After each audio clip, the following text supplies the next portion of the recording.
Yeah. Welcome. How is everyone doing? How's everyone doing over there? Okay. Well, this is the first time we're doing this. So, this is our etiquette series at the Newark location, and we are finally recording it so students from all of our other campuses, especially our evening and our online students, can participate or at least hear what information we have for all of you. So, our etiquette series occurs once a month. We talk about different topics that we talk about regarding etiquette.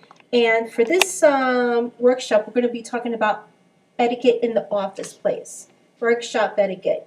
And we all know that that's an important thing, especially here at Berkeley College with our students, because business is one place where etiquette is most necessarily needed. And what we're going to do is we're just going to hone in on etiquette that occurs in the office place, in your office, in cubicle settings, because that's where most employers work now. They use cubicles. So we have a lot of great information here.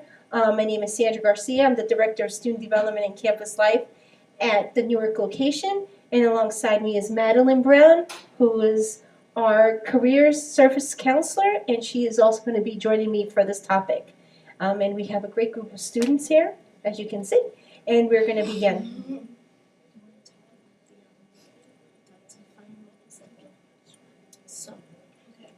Thank you for having me.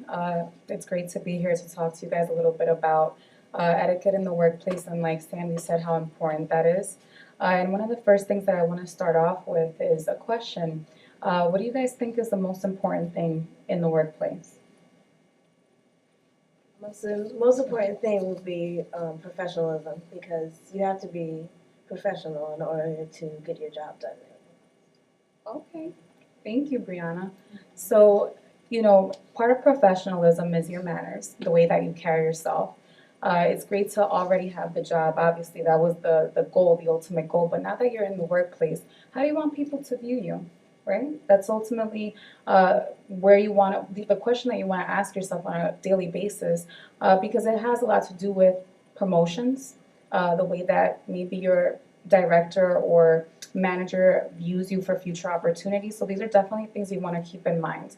And first things first, you want to make sure that you are dressing appropriately. It's common sense, I think, and something that we should all know, especially in Berkeley College. We tend to have these workshops for you, letting you know how you should not only arrive to an interview, but what's appropriate for the work setting. You want to make sure that you stay traditional, know your workplace environment, but obviously make sure that you're not wearing anything provocative or something that can cause others to view you in a negative manner, okay? Communication, that's key, all right? How do we communicate in the workplace? Phone calls, emails, and your conversations with other colleagues and your managers, again, your supervisors, right? So what are some things to keep in mind?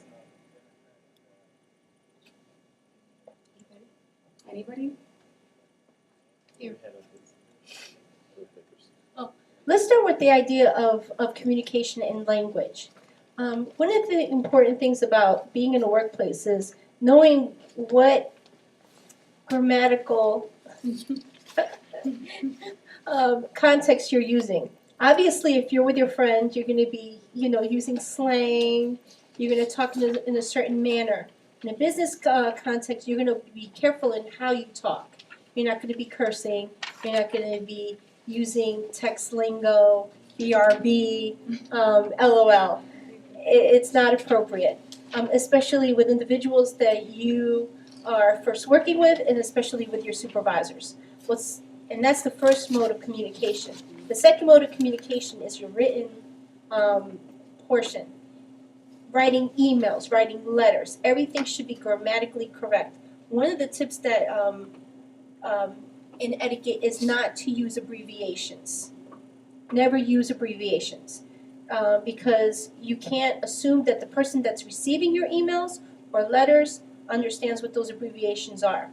And it's funny because, especially in a college setting, in higher education, we love our abbreviations. But I know that if I'm working with somebody that isn't from this culture, not to use those abbreviations. So that's a very important part of that. And always making sure that before you send out a letter, that everything that is written is reviewed to make sure that you don't have any misspellings, little simple grammatical errors, and the like, because you want to make sure that everything is correct. Another portion with communication, especially verbally, is knowing how to introduce individuals using their correct titles. So if you have a professor who has their PhD, you want to introduce him as doctor or professor or Mr. or Mrs. or Ms. Very important to do that. You don't just say, hey, this is Tommy. No. Just to add to the email etiquette, I think it's very important that you follow this general rule of thumb. You want to make sure that what you're writing in your emails, you would be very comfortable saying to that person in person. I think that's something that you can keep in mind that will help you determine what's appropriate and what's not appropriate. And keep in mind that this is a record. Once you send out an email, it's not something that can, easily, it can be accessed. So you want to be careful if you're having a bad day and you want to have a vent session on there. I wouldn't recommend doing that. I would say make sure that you're very cautious. And again, remember, like Sandy said, you want to make sure you review it properly because this is, again, a representation of yourself. And of the company. And of the company, if you're communicating with other clients, for example, or colleagues in another branch, this is all something that helps them see you a certain way, so be careful. Let's look over here. It's also it's also a reflection of Berkeley College, because however you act in the workplace, if they know that you're from Berkeley College, they might tack that characteristic onto other Berkeley College students. That could be in a great way, that could be in a not so great way. So keep that in mind also.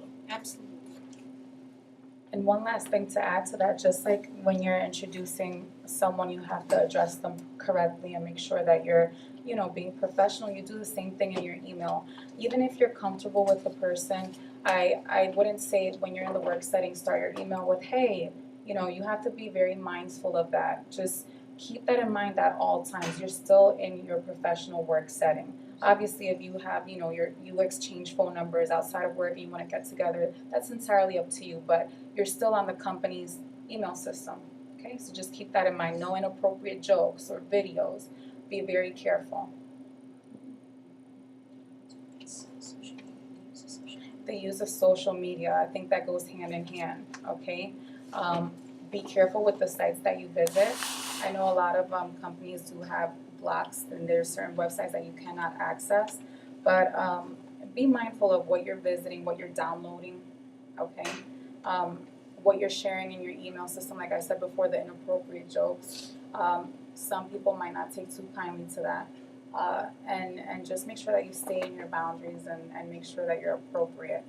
I think once you're in a professional setting, although you have your personal profile, let's say on Facebook, for example, you want to make sure that it's private so that people are not able to easily access your personal life and maybe things that you might not be too proud of. So you want to make sure that you're very careful, especially in your career job. Nobody wants to see what you're doing on a Saturday night with your friends, okay? Make sure that if you are posting photos that are public, that they're something that reflects you or represents you in a positive manner, not negatively. Alongside with that, what's really important is making sure that depending on where you're working, the use of Facebook, Twitter, or any of these social media sites is probably going to be frowned upon. So if you're at a site or you're you're in a position where using social media is not the norm, don't even put it on during the day. There's no reason for it. You can wait for that after you get out of the workplace or during your lunch breaks. And that's really important.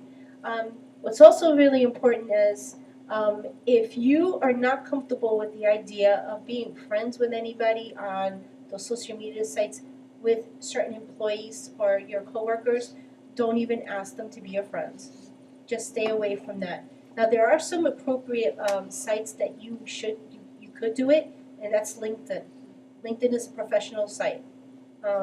and you may want to have your colleagues connected with you there, because you're not putting anything that's social. Everything in there is professional. Other than that, there's no other reason to have them on your sites. So, question: who is on LinkedIn? We should all be, right? Come visit your career services department Wow. for assistance. And to add to that, Sandy, like not only I would recommend you don't put that friend, I guess you should say, don't send friend requests to your supervisors or managers either. They don't take too kindly to that. It's kind of like an invasion of privacy. You put them in a situation that they may not be comfortable with, like Sandy was saying. So yeah, just keep it separate. But you just want to make sure that you do that. Moving on here, what do you think we should touch on? Cell phone use. We're talking about use of social media. How about taking those personal calls, right? We want to be very careful. You know, obviously, if you have things outside of your workplace, like your family that might need you for something, just be discreet and say, hey, let me give you a call back a little bit later on. I'm in the office setting. I'll call you during my lunch break. But don't have a conversation where other people can become aware of what your situation might be. That's something that's very personal. And again, people don't take too kindly to that. It doesn't show respect for others' workspace. Even though you're not maybe necessarily in their physical presence, you're interfering with their focus and what they might be trying to accomplish on the job. Along with the idea of taking personal phone calls, because it's not just cell phone, they can call you at your job, especially if you work in a cubicle. Cubicle setting is one where anybody can pass by and do it and see what you're doing. So being mindful of how loud you speak, your volume becomes an important aspect. If it is a personal phone call where you're going to need to take it, make sure you do it either in the bathroom, or if they have like a location where you can have lunch, do it there, or just go outside, take a walk outside and do it in that manner. So this way nobody is into your business. So the one thing you don't want is to have everybody know what's happening with you personally. Unless you like that, that's okay, but you shouldn't really have people knowing what you're going through. Let's just give a little insight to the people maybe watching from home. So the students that are here, what will your professional setting look like? Do you think it's going to be an office setting? Is it a hospital setting? Is it, you know, on a court somewhere? You know, what's your professional setting? Let's go around. Probably office or court. Office or court? All right. Office. Office.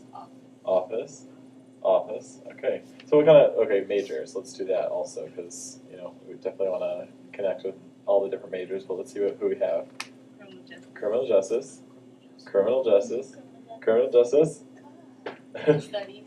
Pardon? Legal studies. Legal studies Fashion marketing. and fashion marketing. So we have a good spread of majors here, and that's definitely representative of a lot of the majors at Berkeley. So definitely keep that in mind for your workplace as well. Awesome. Thank you, Matt. So we touched on conversation. Obviously, that's part of being discreet. You want to make sure that not everybody knows everything that's going on in your life. And something to also keep in mind is when you do take cell phone calls or calls in general, our volume tends to be a little bit higher than what we think. So, you know, that's something to keep in mind. Just if you can avoid it at all costs, please do. I think another way to show respect to your coworkers is making sure that you respect their property. Okay, this is moving on to another topic. If you're in need of paper or a stapler, don't just go and reach over in their cubicle or their desk or their office and say, hey, I borrowed this, or let me take this real quick, I'll give it back. It doesn't show respect, even if you're comfortable with that person. You know, always ask, be polite. These things are very common, but it can take you a long way, okay? If you're not generally someone that's very open or charismatic, that's okay. But you have to make a little bit of an extra effort, I think, when you're in the workplace to make sure that people know that you're approachable, that you're part of the team. If you don't necessarily have a good attitude, or you're someone that they feel is not approachable, you can potentially be considered someone that's not trying to be a part of the team, and they might not necessarily put it on a review, but this can affect you for future consideration for promotions, and that's something that you definitely want to make sure that you're keeping up to date with. You know, you want to make sure that you're setting yourself up for those opportunities, and these are one of the small ways that you can stand out. Okay. In regards to how you present yourself, being welcoming, one of the tips that can help you if you're not used to being around a lot or working around a lot of people is practicing what's called a welcoming face. It's not where you're frowning or looking like leave me alone. It's really practicing a look where you don't necessarily always have to be smiling either, but a look where you're approachable, where it's like, come, I could talk to you type of feel. And sometimes it's looking in the mirror or asking your friends what does your facial expression look like for today. Take a That's picture. Not Take a so picture if you need to. good. But That's good. some for some individuals it takes some work, especially if you're so used to being stern or if that's your persona. You want to make sure that you're approachable. The same thing goes with your body language. Body language is also a contributing factor in terms of whether you're approachable or not. So if you're always keeping your arms closed, you're slouching like this, these are body languages that are saying back off. I don't want to talk to anybody. But if you sit up straight, and your arms are to your side, and you're open, you're saying, hey, you could talk to me. So that's number 2, that nonverbal communication. Yes. That's what we're talking about. Making sure that you make eye contact to add to that. I think if, like I said, sometimes you have to take yourself out of your comfort zone if that's not your personality. But I heard a student talking to one of our financial aid representatives yesterday, and she said, I'm naturally a very shy person, but the way I've been addressing that is instead of looking at the person directly in their eye because that makes me uncomfortable, I look at the top of their head. And I said, that's a pretty great trick. I don't think that someone will necessarily notice that you're not looking directly at them, but it'll help them feel that you're listening, that you're receptive, and that they're actually holding a conversation with someone who's interested in what they have to say. And you're showing them respect, essentially, in that way. So there's something that you can keep in mind that can help you if you don't feel comfortable with that eye contact. Okay. What's even more important with the idea of eye contact and even with communication, knowing that there are certain cultural variations to what we consider respect. In certain cultures, looking at a superior in the eye is considered disrespect. But we got to remember where we are. And in this culture, looking at a person in the eye is considered a form of respect. So that's if that's not something that you were raised learning, it is okay to do it in your workplace setting. It is okay. In fact, it's welcomed. So another part of showing workplace etiquette, like I was saying before, you want to make sure that you're coming across as someone who can be a part of the team. And that comes into play in meetings, for example, okay? You want to make sure that you're somebody that's contributing. Keep the questions limited maybe to one per session. Let somebody else ask a question. And make sure that if you're in there and you have something that, maybe an inquiry or you're not sure about something, if it's not a question that's going to benefit everyone, reserve it till the end and then ask the appropriate person. But if you can think of something that can help everyone, go ahead and raise that question. That shows that you're being a part of the team, and this is also workplace etiquette. Don't interrupt someone when they're talking, okay? Even if you have maybe a disagreement, politely wait until they're done and let them know, okay, I understood the following points, and list a couple and say, well, I disagree on this end, or I have a question regarding this specific statement that you made. And that shows that you're someone that's not only approachable, but you can agree to disagree in a respectful way. Just a question. Is it always okay to tell a supervisor you disagree with them? Like, if that is a bad thing? So repeat the question. The question was, is it always okay to tell a supervisor that you disagree with them? Yeah. I think that as an employee, you have to be very careful with that and evaluate each situation. If there are things that are not significant, that it's not going to affect the effectiveness of the project, for example, or a task at hand.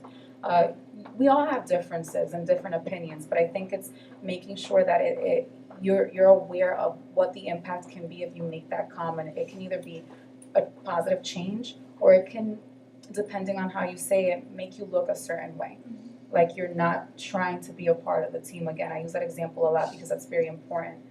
But it's okay to disagree as long as you do it in a respectful way. And you don't have to come out and say, I disagree with you. You can, address that by saying, hey, I have a different idea, or I have an alternative to that idea, or I want to add to that idea, contribute.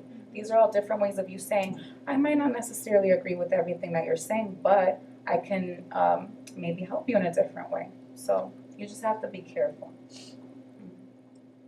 Any other questions? Like meet in the middle. Meet in the middle. Okay, I If you think can. that's very important if you can. And then there are other situations where you can't meet in the middle, and if there are things that are more serious. But again, you have to be able to determine that and use your discernment. So, Oh, we have a question? Yes. How would you go about approaching asking for a raise? that is a golden question. I think first you have to know what the culture of the company is and what their how they generally assess that.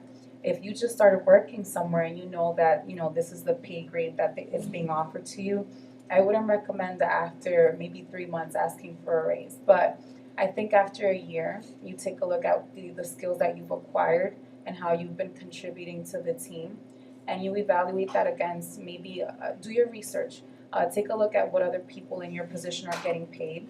And sometimes companies do have a chart that explains, the different salary grades for the positions. And depending on how many years of experience you have on there, how you're doing on your performance reviews, you might be due for that raise, and they're just waiting for you to, come and ask. But I think the way you approach that situation is, hey, supervisor, I would like to sit down with you to discuss a couple of things. Can we set up a special time, to discuss something about my position? And have that meeting, approach them with facts, and say, based on the research that I've done, I think that's a great way to start. I would like to request that perhaps we reevaluate my compensation. Okay, that's very respectful. If there's somebody that's considerate, I think that they'll definitely be open to having that conversation. And the worst thing they can say is, we can't do that at this time because we need you to, meet a certain criteria, or the budget won't allow it. But it doesn't hurt to ask.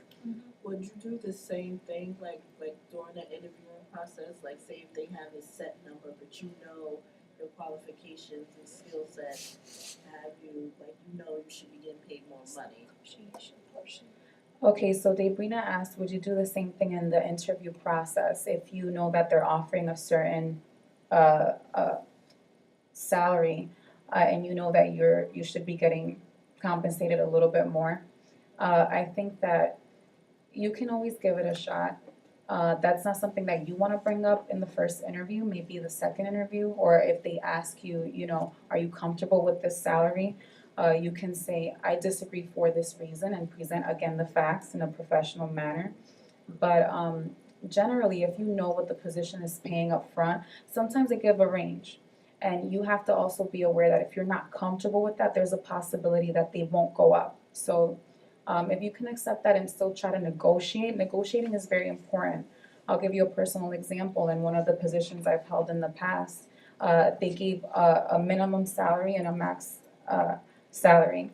And I didn't come in with all the experience in the world, but my degree was a little bit more advanced than what they were requesting. So I said, he asked me, where do you think you should fall in this range? And I said, in the upper level because of these reasons. And then I presented him with information I found online. I did my research, and I said the national average is this amount, and the range that you're presenting is a little bit below that, so I would be comfortable at the higher end, and I got it. So you just have to be able to speak wisely. We're going to continue with office, your presentation of your office or your cubicle space. That's something that is really important when it comes to etiquette.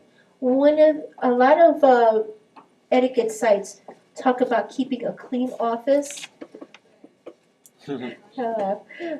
Especially if you have a cubicle, making sure that you don't have a lot of items in your cubicle. It also talks about what you put in your cubicle. Obviously, you're going to be spending a lot of time in the office, so you want some personal items in there. But you want to make sure that you keep it to a minimum, maybe a picture or something small. You don't want a whole collage of pictures hanging up on your wall or your cubicle wall. You want to keep it as minimum as possible. Yeah, of course you want to have your persona in the office with you, but you don't want it to be overwhelming in your office as well. And again, it represents you in a certain way. You have to be careful, you know, especially if others are coming by to perhaps, for example, we have students that come in and they take them upstairs to visit our offices. And, you know, the organization can say a lot about, you know, how we operate. So it's not only you, but the company, okay? And think about it this way. If something were to happen to you, you know, we never want to think of it in that way. And the company needs some information, or you were working on a project, you want to make sure that that information can be accessible, that if, you know, you have to leave for an extended period of time, and there are documents that need to be, you know, found or are necessary, that people can go in there and you have everything organized so that those things are accessible. That's part of, you know, being a team player as well. So. Showing appreciation, how about that? I like that topic. That's definitely, it goes hand in hand with having manners, obviously, and being polite. But a simple thank you can go a long way. Somebody found something that you needed, or they forwarded an email with some useful information. Hey, Sandy, thank you so much for sharing that article. It definitely helped in the presentation that I had to do in one of the classes, and this is a real example that I'm using. You know, and that helps you build relationships with your coworkers. Another part with the idea of acknowledgement is a lot of workplaces you're going to be working collaboratively in teams, and you want to make sure that if you're getting recognized for the work that you're doing, that if you were working with your team or working with other individuals, that they get the acknowledgement as well. You don't want to take all the limelight for yourself, otherwise your coworkers are going to look at you and are going to want to work with you because they know that their hard work isn't going to be acknowledged as well. And they're going to want that same acknowledgement as well. That's a consideration that we all have to think about. And moving on to another topic, right? Another aspect of the office etiquette that we might not think about is when you're sitting down with lunch and to eat lunch with someone, or maybe a work dinner. People are judging you on, you know, the way that you hold your fork and cut your fork. Yeah, I know, the students are looking a little surprised. But this also does have a lot to say about you, and sometimes it may not necessarily be something that's spoken, but those are some of those things that people really do focus on, and they say, oh boy, Brianna, you're a little messy there. What's going on? You know, this is going to be a reflection of the way you work, so you have to make sure that you kind of are a little bit more conscious about the way that you're, you know, eating your food. I know from personal experience, sometimes that's a little difficult because you're hungry or you haven't had something to eat all morning. That's okay, but just be mindful of who you're with. Along with that, in addition to the idea of eating, well, first of all, we will have a dining etiquette workshop in March. So anybody interested in coming up with the dining etiquette, we will be doing it here in March, where we will actually be practicing with a full dining set. But in addition to the idea of eating at the job, a lot of places will have locations where you can eat, like a kitchenette or a break room. Be mindful of how you're eating there as well. Chewing your food, you know, making sure your mouth is closed. Burping, yes. Also, the smells of your food. A lot of people don't think about this, but you know, depending on what you eat, like if it's onions or if it's like a strong garlic, that can offend a lot of people. So the type of food that you eat is important, especially how you throw it out. You don't want to be throwing out a sandwich that has a lot of onions by your cubicle at your workplace. Tuna fish. Yeah. Yeah, it's terrible because it can offend a lot of people, and some people are really sensitive to smell. I happen to be one of those people. So as we continue on with smells, because this is true, even when we talk about smells, wearing perfume, the type of perfume that you use, making sure that it's not put on a lot. If you know it's a strong scent, you may want to be mindful or consider whether you even want to wear that in the job place or not. Because again, there are some individuals that do pay attention or are sensitive to smells, and because of that, may want to stay away from you, and it can affect your working relationship with others for that reason. And always, be mindful of your hygiene as well. Another aspect with the idea of smell, as I continue on, because this is a great topic. There are some individuals, especially women, if you're traveling by public transportation, you'll see a lot of women wearing a different type of shoe, like a sneaker or a shoe that they can walk with. And then when they come into the workplace, they have to change their shoes. Don't do it by your desk. If you can do it even before you walk into your work area, please do so. Maybe stop at the restroom, change your shoes, and then come on into the office, because it makes you look like the professional that you should and are. Okay, so we pretty much covered a lot. We talked about being polite, having manners, how to approach difficult conversations. And I think one of the key things that we probably should have talked about first is punctuality. That's a big one. Okay, you want to make sure that you understand that you're an employee and it's pretty much a contract that's binding to the rules of the company. So if you're scheduled to be at work from 9 to 5, be there on time. Okay, I know that there are situations where that can't always happen, but in that event, make sure that you notify someone and you let them know, hey, I'm running a little late, but I'll be there in about 15 minutes or so. Be realistic too, don't be dishonest, and don't make it a habit. Make sure that you're taking the time to research traffic patterns. If you know that generally there's an area that has heavy traffic, estimate that time and make sure that you take it into consideration before you head out. And again, just making sure that you're showing and demonstrating that you care about the values of the company and respect the rules.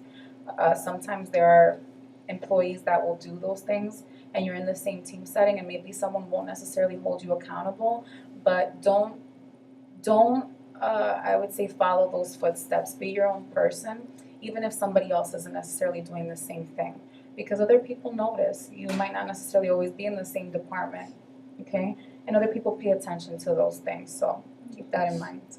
Along with punctuality, being punctual at work, it's also being mindful of being on time for any meetings that you'll have during the day while you're at work. It's a great rule of thumb that if you have to meet with an individual in their office, be there no more than 5 minutes before the actual meeting. You don't want to be there more than that. You don't want to be there 15 minutes ahead of time, only because of the fact that whoever is facilitating the meeting may still be preparing for the meeting, and if you show up early, it throws them off and they may not be able to finish planning what they need to do for that meeting. Yes. I was saying that it makes them uncomfortable and that's not a good way for you to start a meeting. Okay. You guys have any questions so far? Any office horror stories? Yeah, Have you seen some things that might not be ideal for the workplace? Nothing? Nothing? Here's a thought. Again, we talk about the idea that a lot of individuals now work in cubicle settings, and there are some considerations to the idea of working with other individuals in a cubicle. Because obviously, with a cubicle, it is not an enclosed area; it is an open space, and you could be passing by anybody, and all you have to do is just go over their little cubicle wall and be like, "Hello." So what's really it's the truth. It happens. So what's really important is to make sure that you respect individuals' privacy. They could be working on an important, assignment or a task, and just peeking over and saying hello could throw them off, or they could be in an important business call. So if you're planning to talk to somebody or you need to address a person in a cubicle, you want to go into the open space and let them acknowledge your presence first. Because if they happen to be working on something and you disrupt them, again, that can affect whatever work they're doing at that point. Another thing that you also want to keep in mind is if they look like they're busy, don't interrupt them. Try to get them later. Don't make any hand signals to try to catch their attention. Catch them later, or if you can email them, or leave a note saying, "Hey, contact me later." You could do that as well. Awesome. Yeah. This can hear me. Just take like 30 seconds right now. Read over the papers that we have. I know that you might not have been able to do that fully, but really read it, skim it, do whatever you got to do, and find one thing that you're like, I didn't really think about that before this. Do the same thing at home. So something that really sticks out to you that you say, oh, that could apply to me, or I've seen that before, Or you've never thought of that. or you never thought of it. Food, definitely. Because I thought that, going to a break room is where, you have your break and Yeah. you can pretty much, not do whatever you want, but you pretty much do whatever you want. But I didn't think that you had to be considerate about that too. Yeah. In the office that I work in, I think probably 2 times a week people burn popcorn. That was one of the examples on this sheet. And that happens, but also, just be considerate of, who you have in the workplace, and now it's kind of become a joke, but I'm glad you discovered that. Let's see, who else has found some new things? Yeah. Nothing? You knew everything? No, they already went over what Yeah. my problem was. Is eye contact. Like Eye contact, I she just said. don't like looking people in the eyes. Remember the look at the top of their head trick, that might help. I'll give you an example. In my previous job, I had someone, a coworker that was very intelligent. This guy knew business inside and out. But one of the things that made me lose a little bit of respect for him on a professional level is his language. It was very inappropriate, I would say, for the work setting. I don't think that he knew how to draw that line between I'm in the office and I'm at home with my friends or hanging out. So as comfortable as you get, again, remember, you're not at home. You're not with a group of friends that aren't going to be judgmental of you. So it can take away from the way that others view your professionalism and your intelligence, because it almost put him in the same category as someone that's not necessarily as intelligent as I thought he was. So keep that in mind. Also, the tips that are on here and the tips that we've been talking about today, we're talking about the etiquette in the workplace, but this is also etiquette that could prevent you from even getting in the workplace, or it could allow you to get that interview. Things like body language and dressing professionally, we could have a whole nother session or 5 sessions on the interview etiquette, but these are essential to being known as a professional and being hired as that as well. Exactly. But I think, if anything, if one rule of thumb, which I know is not in any of the paperwork we gave you, that's going to be important, is start understanding the culture of the business that you're working with. Every culture is going to be different. If you're working in a fashion industry, it's going to be totally different from your professional business type of industry that you're working with.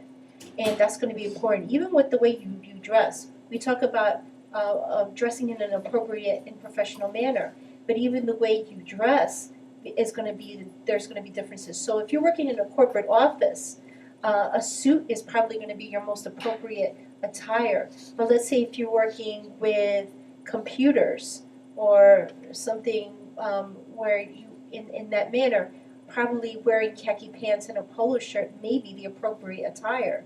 So it's knowing what the culture of your company is that's going to be important. And you're going to get to learn that, rather quickly in your first few weeks there. I see your question. What if as an employee you see there's issues within the organizational culture? How would you bring that up to management when they don't see that there's a problem with the organizational culture? Can you give me a specific example? And just repeat the question. Oh, the question was, can you repeat it one more time? The question is, what if as an employee you What if see If as an employee you see that there's something, there's issues there are within the issues within the organizational culture, and how would you bring that up to management who does not see? and how will you bring that up to management who is not aware of the situation? What kind of issues would you, See, I work, give me an example? in my job that I have now, I work in concessions at the Prudential Arena with a separate company from Prudential. I've noticed that seniority people, they do whatever the heck they want to do. There's no punishment for them. They're lazy, they come to work, they really don't work. And then, because I'm a newer employee, I have to bust my back, and any little simple mistake, I get jumped all over. But you have seniority people clocking out early, nothing happens to them, and so on and so on. Okay, I would say, first off, you're not alone. This, I think, has happened to everyone in one position or another, where the example that Debrina gave is that she works in a position where her supervisors and managers kind of do as they please. They don't follow the rules. And then they're very quick to reprimand her in the event that she makes a mistake. First off, companies have a human resources system in place, especially if you're working in a concession stand. You should have a number that's provided to you. It's given to all employees where you can call to report these things, because obviously that's a performance issue.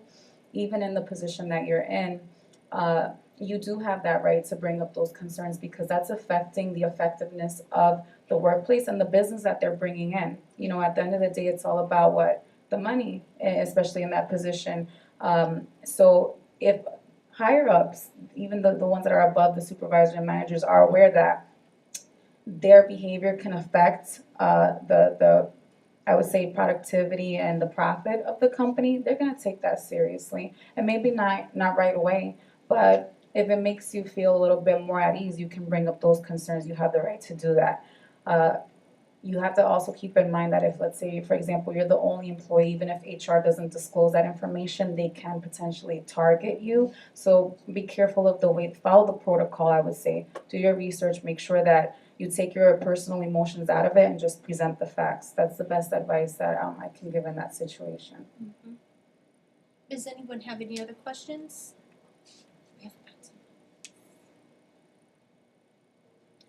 I want to bring up one more topic that I think fits fairly well with this workshop, and it's making sure that you treat everyone equally no matter what level they're in the company.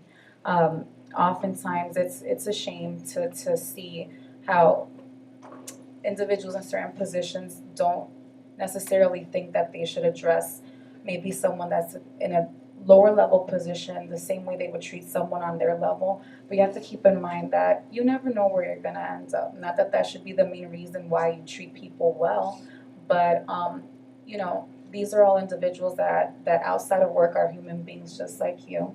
And again, politeness can go a long way. Let's say, for example, you end up being laid off from that company one day, and you're networking and you're trying to find opportunities. Well, remember John, who you happen to overlook every day because he was, let's say, the receptionist and you were upper level managerial position. He might have some connections that can potentially get you a different position or can speak well of you, to help you get somewhere else. You want to be careful. You want to treat people with respect because you also want to be treated with respect. So Maintenance, yeah, janitorial positions and things like that. I like services. to, you're right. I like to use a lot of personal examples. So, you know, my husband works in a large company where there are many levels, all the way from janitorial positions to CEO, and everything in between.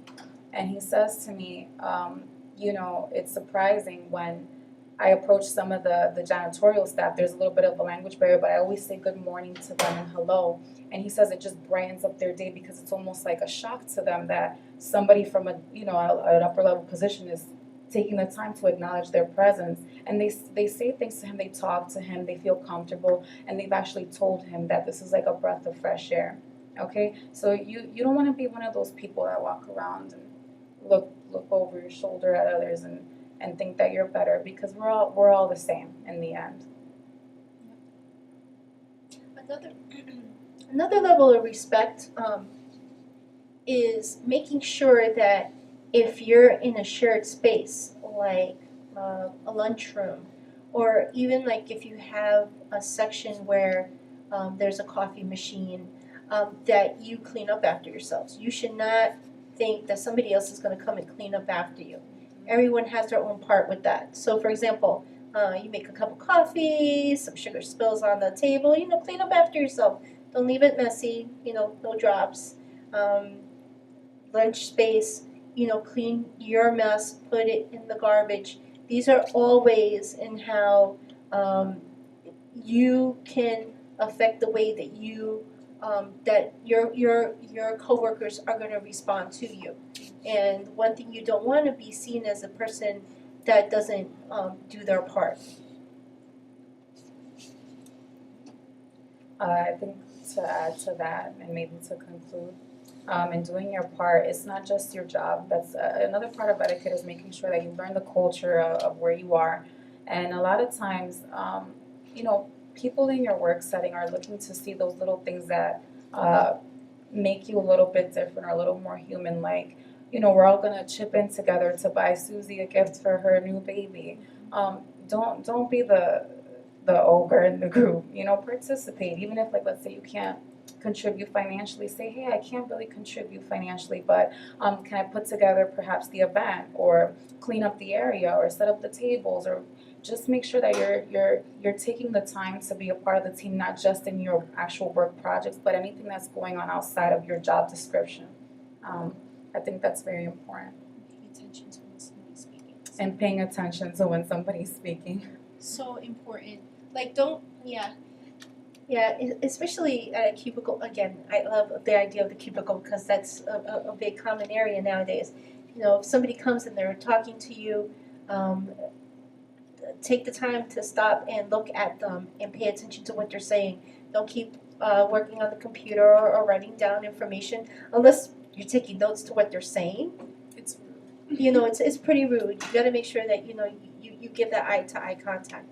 Very important. That's very respectful, and people take notice of that, especially supervisors. Okay, so thank you so much for coming out. Thank you for those that are viewing from home.